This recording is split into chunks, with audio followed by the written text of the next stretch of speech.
내가 다시 말하노니 누구든지 나를 어리석은 자로 여기지 말라. 만일 그러하더라도 내가 조금 자랑할 수 있도록 어리석은 자로 받으라. 내가 말하는 것은 주를 따라 하는 말이 아니요 오직 어리석은 자와 같이 기탄 없이 자랑하노라. 여러 사람이 육신을 따라 자랑하니 나도 자랑하겠노라. 너희는 지혜로운 자로서 어리석은 자들을 기쁘게 용납하는구나. 누가 너희를 종으로 삼거나 잡아먹거나 빼앗거나 스스로 높이거나 뺨을 칠지라도 너희가 용납하는도다. 나는 우리가 약한 것까지 욕되게 말하노라. 그러나 누가 무슨 일에 담대하면 어리석은 말이나마 나도 담대하리라. 그들이 히브리인이냐 나도 그러하며 그들이 이스라엘인이냐 나도 그러하며 그들이 아브라함의 후손이냐 나도 그러하며 그들이 그리스도의 일꾼이냐 정신없는 말을 하거니와 나는 더욱 그러하도다. 내가 수고를 넘치도록 하고 옥에 갇히기도 더 많이 하고 매도 수없이 맞고 여러 번 죽을 뻔하였으니 유대인들에게 40에서 하나 감한매를 5번 맞았으며 3번 태장으로 맞고 1번 돌로 맞고 3번 파선하고 일좌를 깊은 바다에서 지냈으며 여러 번 여행하면서 강의 위험과 강도의 위험과 동족의 위험과 이방인의 위험과 시내의 위험과 광야의 위험과 바다의 위험과 거짓 형제증의 위험을 당하고 또 수고하며 애쓰고 여러 번 자지 못하고 줄이며 목마르고 여러 번 굶고 춥고 헐벗었노라. 이외의 일은 고사하고 아직도 날마다 내 속에 놀리는 일이 있으니 곧 모든 교회를 위하여 염려하는 것이라. 누가 약하면 내가 약하지 아니하며 누가 실족하게 되면 내가 애타지 아니하더냐. 내가 부득불 자랑할진대 내가 약한 것을 자랑하리라. 주 예수의 아버지 영원히 찬송할 하나님이 내가 거짓말 아니하는 것을 아시느니라. 다메섹에서 아레다 왕의 고관이 나를 잡으려고 다메섹 성을 지켰으나 나는 광주리를 타고 들창문으로 성벽을 내려가 그 손에서 벗어났노라. 아멘.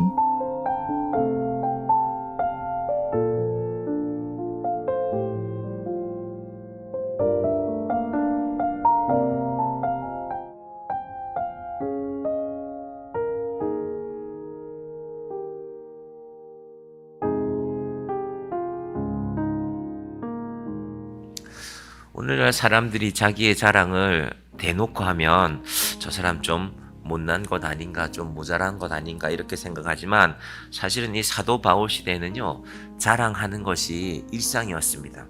그래서 로마나 혹은 프랑스 파리에 가면 개선문이라는 것이 있습니다. 이 개선문은 전쟁에서 이긴 장군들이 그리고 전쟁에 시킨 병사들이 그 문을 들어오며 영광스럽게 그들을 맞이하는 문입니다. 다르게 하면 그건 자랑이죠. 로마의 장군들이 전쟁에 참여한 자들이 전쟁에 다녀오면 특별히 로마나 혹은 그리스도 마찬가지였는데 그들이 그 땅에서 그 로마나 그리스 사회에서 출세하는 중요한 비결이 하나 있습니다. 신분은 다양하지 않습니까? 왕족도 있을 것이고 원래 귀족도 있을 것이고 특별히 평범한 사람이 평민이 출세하려면 전쟁에 참여해서 공을 세워야 됩니다. 전쟁에 참여해서 공을 세우고 우리말로 하면 예를 들면 그분이 뭐 시장이나 국회의원에 나간다면요 연설하는 강단에 올라가면 맨 먼저 뭘 보여주면요 이 앞에 있는 등을 이 앞에 있는 옷을 착 올려서 상처들을 보여줍니다. 무슨 말이겠습니까? 내가 로마를 위해서 이렇게 싸웠다라는 것입니다. 그걸 자랑하는 것입니다. 사도 바울이 자기 몸에 그리스도의 흔적을 가졌다는 것은요 너희는 전쟁터에 가서 그 전쟁의 상처를 자랑해서 그래서 너희가 세상에서 높아지려고 하지만 나는 예수 믿는 것을 자랑한다는 것입니다. 여러분 근데 이 자랑이 말로 하는 것은 좀 괜찮습니다. 사람은 말하다 보면 자랑하게 됩니다. 혹시 여러분 식당이나 혹은 술 마시는 분들 곁에 가서 듣다 보면은 어느새 자랑하고 있습니다. 이 군 생활도 저는 뭐 길게도 안 했지만 2년 하고 2개월 하고 며칠을 더 했는데 그 26개월 좀 넘는 기간 동안에 가만히 생각해 보면 이제 갓 20살, 21살, 22살 주로 이런 젊은이들이 온 건데 세상에서 뭐 대단한 게 있었겠습니까? 엄마가 해주는 밥 먹고 학교 좀 다니다가 뭐 직장 생활을 조금 한 친구들도 있는데 군대 온 것 아닙니까? 근데 가서 얘기를 들어보면 야, 이 사람이 군 생활 한 30년 했나 싶을 정도로 호화찬란한 이야기들이 많습니다. 사람은 자랑하는 속성이 있습니다. 근데 그 자랑을 말로 하는 건 쉽지 않습니다. 글로 하는 건 쉽지 않습니다. 말에는 감정이 들어가거든요. 그러니까 말을 하다 보면 과장되고 자랑하기 마련인데 지금 바울은 글을 쓰고 있거든요. 글이라는 것은 한 글자를 쓸 때도 생각하게 됩니다. 그래서 글은 차분하게 쓰는 것입니다. 그래서 사도 바울이 지금 글로 자랑하고 있기 때문에 자 16절에 보십시오. 내가 다시 말하노니 누구든지 나를 어리석은 자로 여기지 말라. 내가 지금 글을 쓰는데 너에게 자랑을 좀 할 거다. 그러니까 그래서 나를 어리석게 여기지 말라. 고린도 사람들이 이 편지를 읽어보고는 사도 바울 확실히 이상해. 아니 글로 자기를 자랑하는 사람이 어딨어. 정신 나간 사람이 맞구나. 이런 상황에서 이 말로 오늘 본문이 시작되는 것입니다. 내가 조금 자랑할 수 있도록 어리석은 자로 받으라. 나도 안다. 사람이 말로 자랑할 수도 있지만 글로 자랑하는 게 얼마나 어리석인 것인지 나도 안다는 것입니다. 하지만 왜 자랑해야 될까? 이유가 있습니다. 자, 17절 가볼까요? 내가 말하는 것은 주를 따라 하는 말이 아니요 오직 어리석은 자와 같이 기탄 없이 자랑하노라. 이거 자기가 어리석다는 말 한 번 더 하는 것입니다. 이거 예수님 따라 하는 거 아니다. 내가 인간적인 자랑한다. 자, 계속해서 봅니다. 우리 18절 말씀 함께 볼까요? 여러 사람이 육신을 따라 자랑하니 나도 자랑하겠노라. 여러분 우리의 자랑은 다 육신에 따른 것입니다. 들어보면 아무것도 아닌데 자랑이 될 때가 있습니다. 제가 회사 생활할 때 이제 저희 관할하는 구역 안에 있는 경로당을 가끔 찾아갔습니다. 이제 이 토목공사라는 것은 항상 지역 주민들하고 이렇게 여러 가지 관계가 있거든요. 뭐 먼지도 나고 또 소리도 나고 하기 때문에 그래서 경로당에 찾아가서 거기 계신 어르신들 대접하는데 이 어르신들 자랑은 자기 자랑이 아니라 주로 자식 자랑이에요. 한마디로 말하면 내 자식이 더 높다는 겁니다.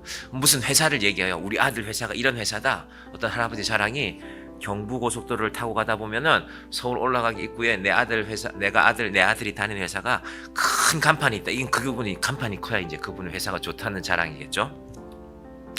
아, 할아버지들이 이런 자랑을 하고 사는구나. 근데 이제 그 중에 제일 높은 분이 아들이 고등학교 교장생 하는 분이었는데 어느 날 아들이 대학 교수가 한 명 왔어. 이제 그날 논란이 벌어진 거예요. 제가 들어갔는데 앉아봐라. 대학 교수가 높나 고등학교 교장생이 높나 한참 말하기가 곤란해요. 아, 사람들은 이런 것을 자랑하는구나. 자, 사도 바울이 가만히 보니까 세상의 자랑은 그런 것인데 19절 너희는 지혜로운 자로서 어리석은 자들을 기쁘게 용납하는구나. 너희가 겨우 자랑한다는 게 세상에서 한 칸 더 높아진 것, 그런 것을 너희가 잘 용납하는데 진짜 자랑해야 될 것이 있다.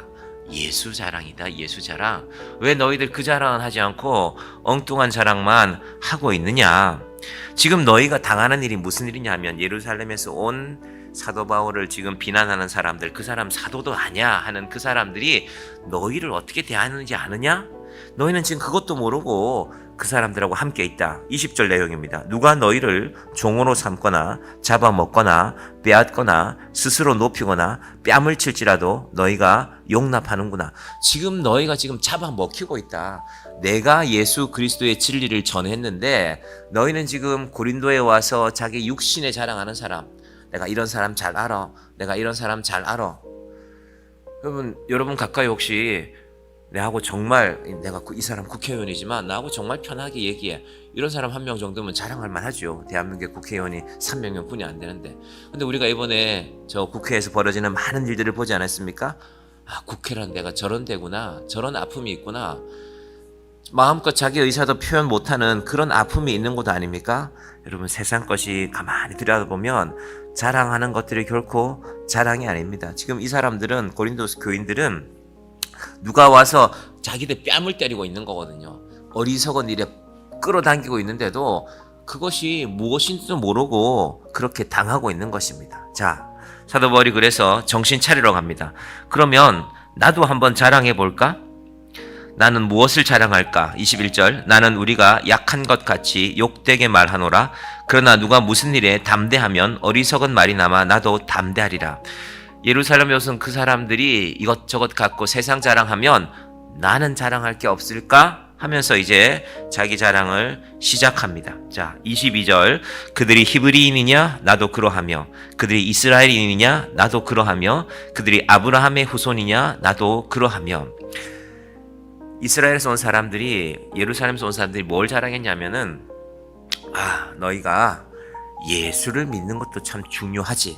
그런데 말이야, 하나님이 우리 민족을 선택했다? 누구를 통해서? 아브라함을 통해서 아닙니까? 우리는 아브라함의 후손이다. 그 아브라함이 할례를 받았거든요.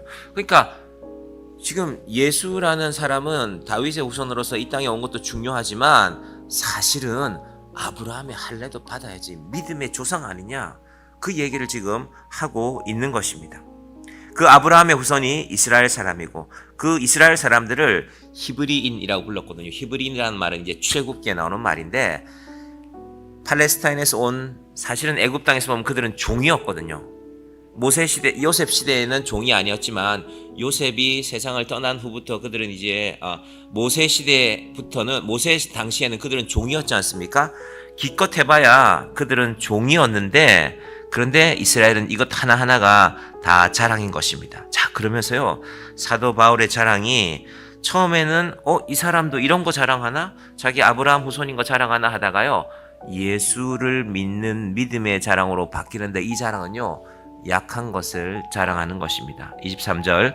그들이 그리스도의 일꾼이냐? 정신없는 말을 하거니와 나는 더욱 그러하도다. 내가 수고를 넘치도록 하고 옥에 갇히기도 더 많이 하고 매도 수 없이 맞고 여러 번 죽을 뻔하였으니. 여러분, 이게 자랑이 됩니까? 옥에 갇히고 매도 수 없이 맞고 여러 번 죽을 뻔한 게 무슨 자랑입니까? 그런데 왜 자랑이 될까요? 이 연약함 가운데서 예수가 드러나면 자랑이 되는 것입니다.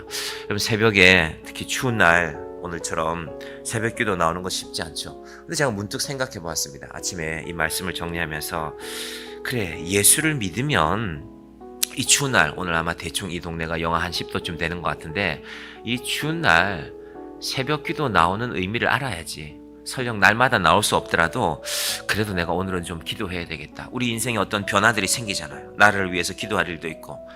그럼 이게 추운 날 옷 챙겨 입고 일찍 일어나서 교회 나오는 게 뭐 그리 좋은 일입니까? 힘든 일 아닙니까?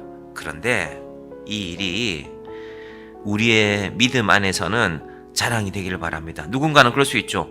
너 왜 그러냐? 날도 이렇게 추운데 좀 집에서 따뜻하게 쉬지. 이불 덮고 쉬면 되지. 몸도 피곤한데.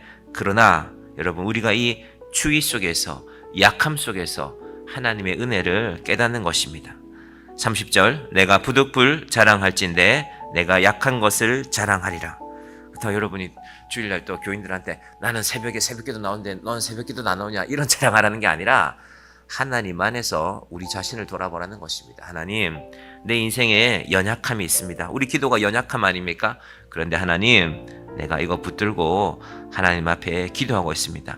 바울이 마지막으로 이런 장면을 떠올립니다. 자기 인생에 있었던 일이죠. 32절과 33절에 다메섹에서 아레다 왕의 고관이 나를 잡으려고 다메섹 성을 지켰으나 나는 광주리를 타고 덜창문으로 성벽을 내려가 그 손에서 벗어났노라. 예수 안 믿었으면 사도 바울 이런 일 안 당해도 됩니다. 예루살렘에서 떵떵거리고 살 수 있습니다.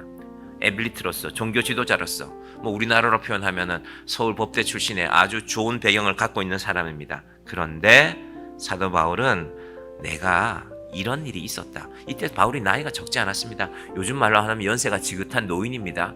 그런데 그런 일들도 예수를 믿고 나니 자기 인생을 돌아보는 것입니다. 하나님이 나의 그날도 기억할 줄 믿는다. 그것이 나의 자랑이다. 이건 무슨 말이냐? 너희도 예루살렘에서 온 그 사람들 하는 자랑하지 말고 예수 믿음으로 약한 것 자랑하라. 내 속에. 그래서 사도 바울이 흔적, 이 스티그마라는 말을 사용합니다. 로마의 장군들은 그들이 적과 싸워서 칼에 찔린 자국을 자랑하며 내가 로마의 장군이, 로마의 이 지도자가 될 자격이 있다고 외치지만 내 몸에는 예수의 흔적이 남아있다는 것입니다. 채찍 자국도 남아있을 것이고, 그리고 사도 바울은 본래 몸이 연약하였고 그럼에도 불구하고 이 흔적을, 여러분, 교회는 이 흔적을 지녀야 교회가 되는 것입니다. 제가 어제 여전대 회원들이 1, 2 여전대로 나누고 또 이렇게 각각 회장을 뽑고 하는 얘기를 그냥 말씀으로만 잠깐 들었지만은 웃음이 났습니다. 또 감사했습니다. 도대체 저 좁은 방에 16명이 모여서 무슨 얘기들을 그렇게 하셨을까? 그러나 그 모든 것의 이유 가운데 교회를 생각하는 마음이 있다면 하나님께서 내년 한 해 동안에도 정향교회를 더욱 사랑해 가실 것입니다. 우리 몸에, 우리 인생에, 우리 마음에 예수의 흔적이 남는, 교회를 위해서 고민하고 교회를 생각하고 그리고 교회를 위해서 기도하는 예수의 흔적이 남고, 그 흔적을, 그 아픔을 이 새벽에 이 추위 가운데서 기도한 우리의 이 기도에 대한 열정을 하나님 앞에서, 하나님, 제가 그래도 교회를 위해서 기도했습니다. 제가 그래도 교회를 위해서 섬기는 마음으로 한 인생을 살아왔습니다. 하나님 앞에서 우리의 연약한 것들이 하나님께서 인정하심을 받는 주의 자녀들 되기를 간절히 축원드립니다. 기도하겠습니다. 하나님 아버지, 감사합니다. 온 세상은 자랑하는 시대입니다. 내가 좀 더 좋은 것을 가지고 있다고, 내가 이런 것들을 한 사람이라고 나 자신의 과거를, 자기의 인생을 그저 조금 더 높이려고 자랑하는 이 시대에 하나님, 우리 속에 예수의 자랑이 남게 하여 주시옵소서. 내 몸에 예수의 흔적을 가졌노라. 내가 40에 감한 매를 5번 맞았으며 3번 태장으로 맞고 1번 돌로 맞고 3번 파선하고 일주야를 깊은 바다에서 지냈으며, 아버지 하나님, 우리 인생에도 사도 바울이 경험했던 이 일들이 조금이라도 남아있게 하여 주시옵소서. 또 수고하고 애쓰며 여러 번 자지 못하고 줄이며 목마르고 여러 번 굶고 춥고 헐벗어노라. 하나님, 이 아침에 우리가 추위를 뚫고 기도하는 것이, 아버지 하나님, 우리가 세상에 자랑할 것은 아니지만 하나님 앞에는 자랑할 수 있는 일이 되게 하여 주시옵소서. 하나님, 내가 그 추위 가운데서도 기도했습니다. 하나님, 이 시대에 참으로 교회가 일어나는 일들이 쉽지 않지만 정향교회가 그 기도와 그 사랑과 그 수고를 통하여 하나님 앞에 세상 가운데 든든히 일어서는 교회로 주님 삼아 주시옵소서. 예수님의 이름으로 기도드립니다. 아멘.